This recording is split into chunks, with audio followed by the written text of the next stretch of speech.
Cambios pastorales, no doctrinales. La espiritualidad y la moralidad deben expresar claramente las verdades reveladas. La ortodoxia protege y da lugar a la ortopraxis.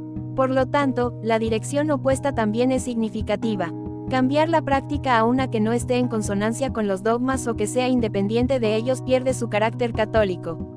La respuesta más común es que la reforma no busca cambiar la doctrina, sino cambiar el estilo o las prácticas pastorales. Y de hecho, los documentos que buscan introducir ciertos cambios no abordan directamente cuestiones doctrinales. Se postula un cambio en actitud, en prácticas o en cuestiones del derecho canónico de la Iglesia.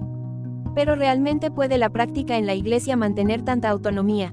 En general, la doctrina y la práctica de la vida espiritual en la Iglesia no son dos elementos separados. No se trata de que el depósito de fe sea un conjunto abstracto de verdades que se deben aceptar intelectualmente, mientras que la espiritualidad es un conjunto diferente de principios para vivir. En realidad, la vida espiritual es vivir según la verdad revelada sobre Dios, el hombre, la salvación, el sentido y el propósito de la vida humana. Y aunque las verdades de fe parezcan abstractas, siempre tienen su justificación y se reflejan en la vida espiritual.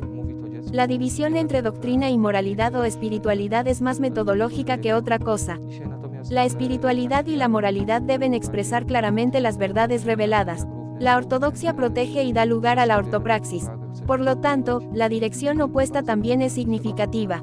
Cambiar la práctica a una que no esté en consonancia con los dogmas o que sea independiente de ellos pierde su carácter católico. Sin embargo, es posible cambiar las prácticas pastorales para que las nuevas expresen la misma doctrina, o incluso la expresen mejor. Es posible expresar la misma verdad sobre la misa a través de diferentes formas rituales. Es posible expresar y vivir los dogmas marianos mediante diversas prácticas de devoción mariana. En tales casos, estamos viendo otras prácticas que surgen de las mismas verdades y están dictadas por esas mismas verdades, no simplemente por circunstancias fortuitas de nuevos tiempos o sensibilidades nuevas. Por lo tanto, para que dicho cambio esté justificado, los nuevos tiempos y sensibilidades deben ser confrontados y evaluados a la luz de la misma doctrina inmutable.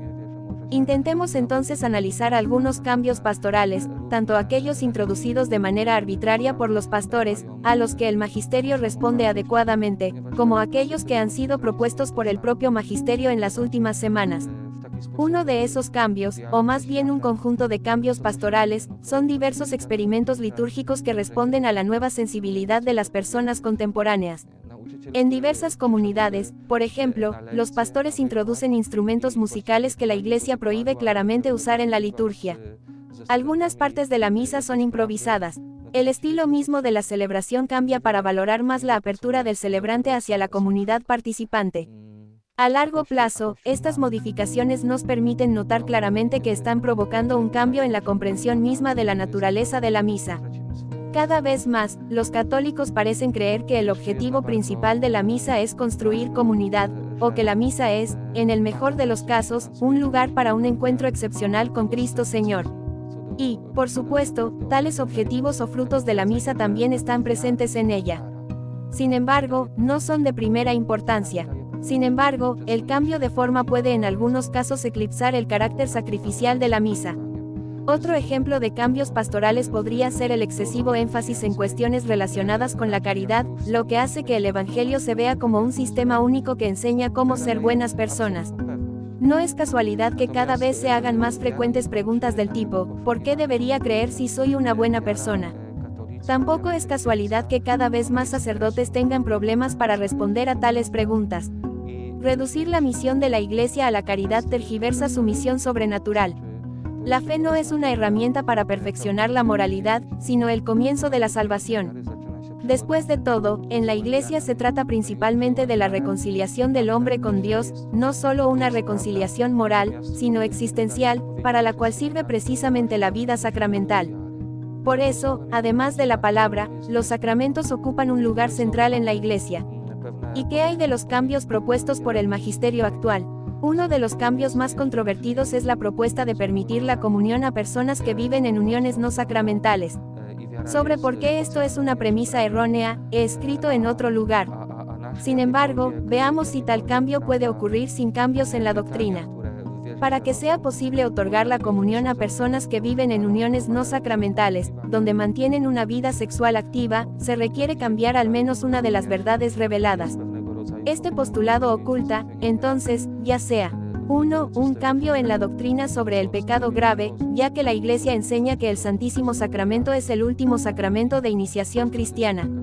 Para recibirlo, se debe estar ya incorporado sacramentalmente a Cristo a través del bautismo y permanecer en unidad con la Iglesia y en estado de gracia santificante.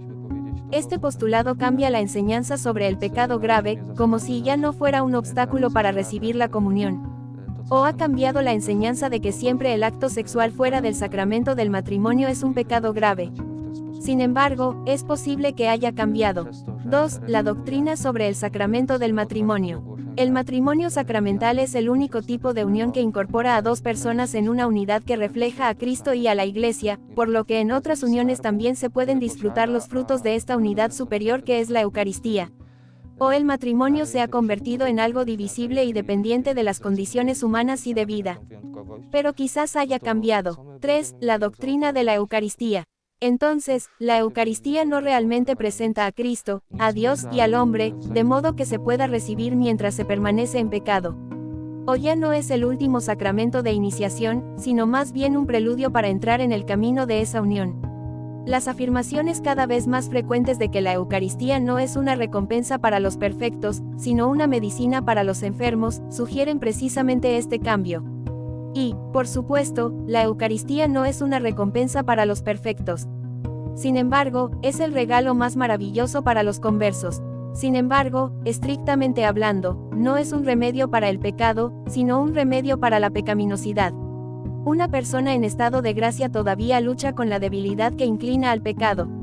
Sin embargo, cuando se convierte, toma la decisión de romper con el pecado, por lo que puede recibir el perdón de los pecados y unirse a Cristo en comunión.